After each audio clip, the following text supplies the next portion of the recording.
Hey guys. Alright, so in this video I'm going to be doing paint chips. Um, I'm going to be working off it with some footage from the bedside tables for an upcoming challenge.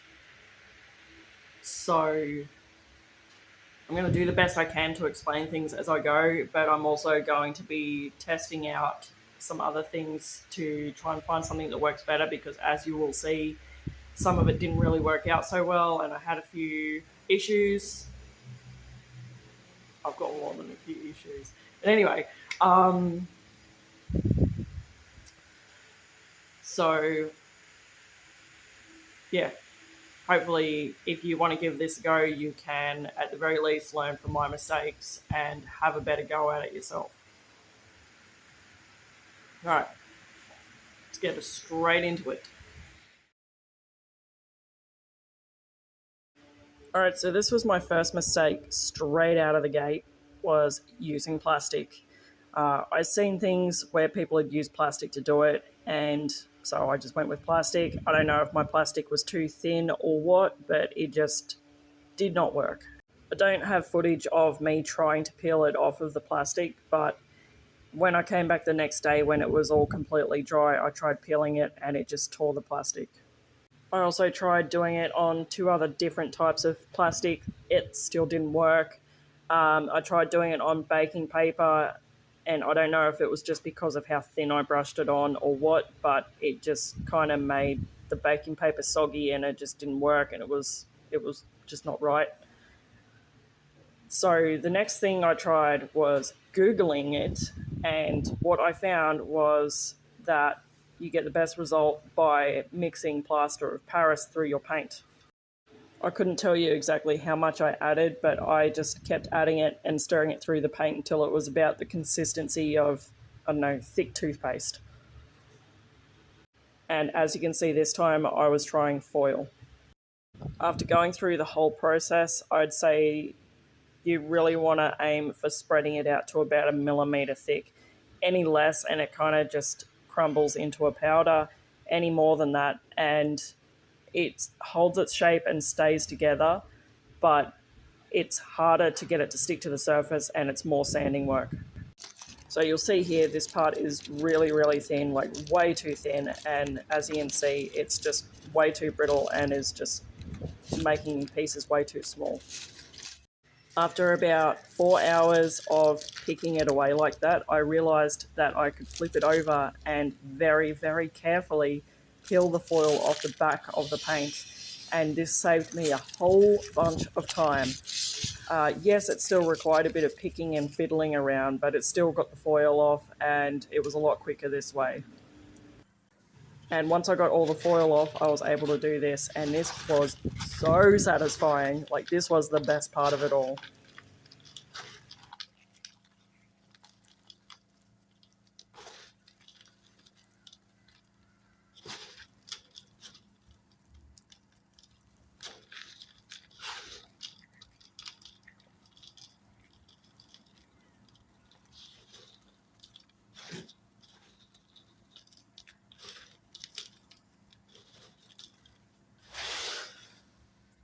So the foil definitely wasn't the best decision, but it still worked and it definitely got the job done. And how good do these colours look together?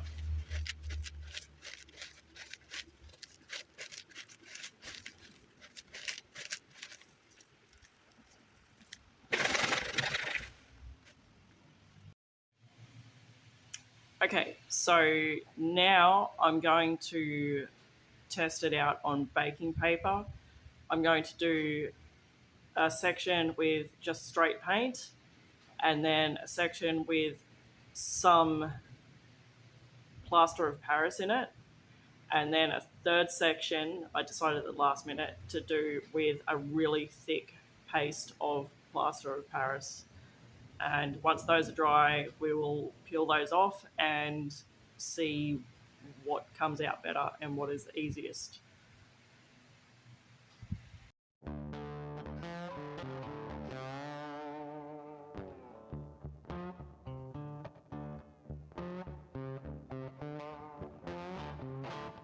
Because this is just an experiment and not being used for an actual project, I'm just using up some scrap paint where there's just like a tiny little bit left in each bottle and just mixing it together.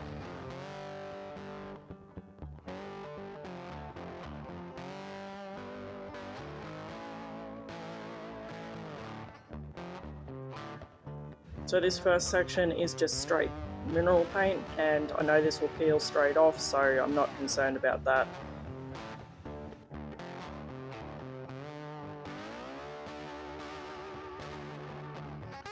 Now I'm going to start adding plaster of Paris. I only want this one to be slightly thicker, so I'm just adding it and mixing it until it's a bit of a slurry.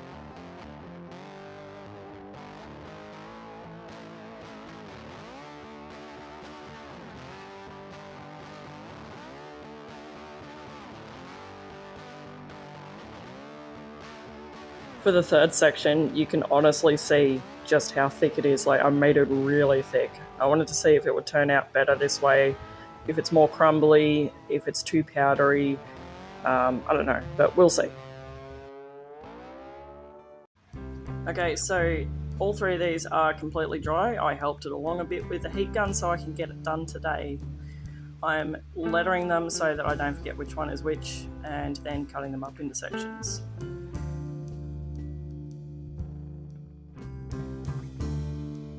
The first thing I'm testing here is how well they peel off of the baking paper.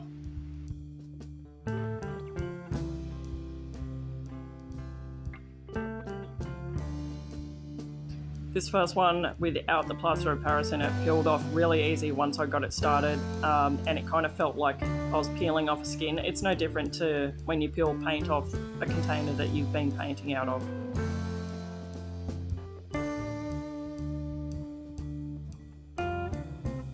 This one peeled off easily as well, not quite as easy as the first one because the first one has more stretch in it, but because this one has plaster of Paris in it, it's more brittle, so it's going to fall apart as I peel it, but it still came off really easy.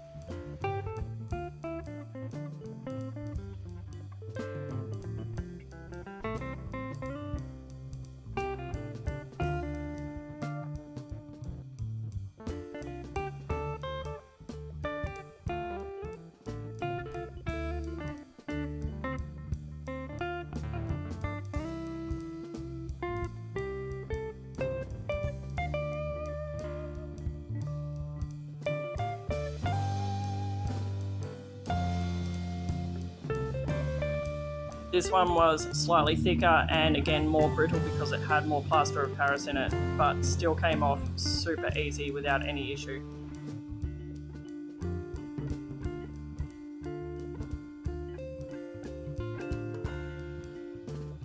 Now I'm going to test how easy it is to break up into pieces.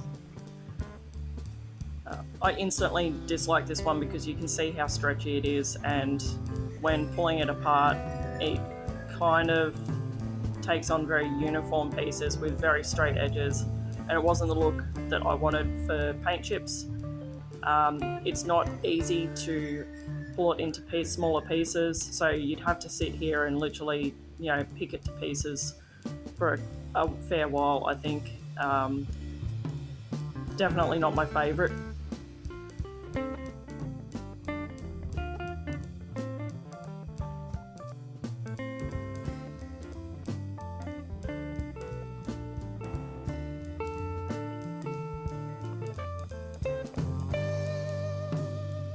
This one pulled apart a lot easier. It still had a little bit of give in it, which is fine. So still a little bit bendy, which will actually make it easier to stick to curves and stuff like that. And I was easily able to crumble it in my hands to break it up easier and have a range of different sizes in the parts.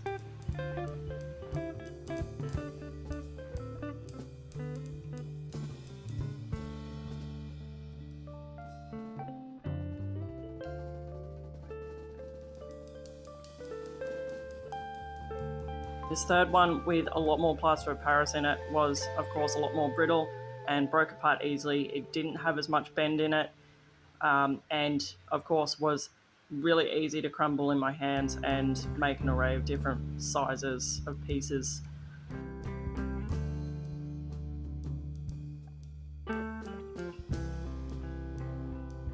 When I did the first one, I didn't think to try and crumble it up in my hands because I just knew it wouldn't work.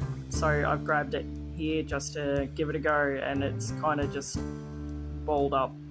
So crumbling that one up was definitely going to be a no-go. Okay, as far as texture goes, I think this one is definitely out for me. It doesn't, for me, it doesn't resemble broken up stone, which is what Terrazzo is.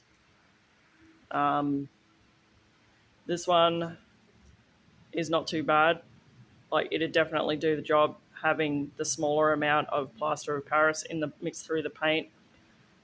And I think this one is definitely my favorite because it's a bit more brittle, and I don't know, I just like it more. So my verdict is definitely go for more plaster of Paris in your mix. I think it definitely works better.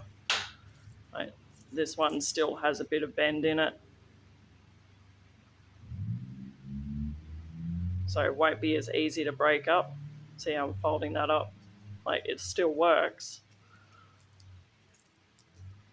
but yeah, I don't know. Maybe I didn't have to get this scientific with it, but it was fun. Okay. I hope this was helpful to someone. It was very helpful to me to work out what I liked and what worked best, what will work best for me in the future, because I'll definitely be doing the Terrazzo again. Don't forget to go have a look in the description. There's not going to be any products used in the description, but I will put links in there for videos where I've used paint chips to do the Terrazzo look. And yeah, so thanks for watching, and I will see you next time.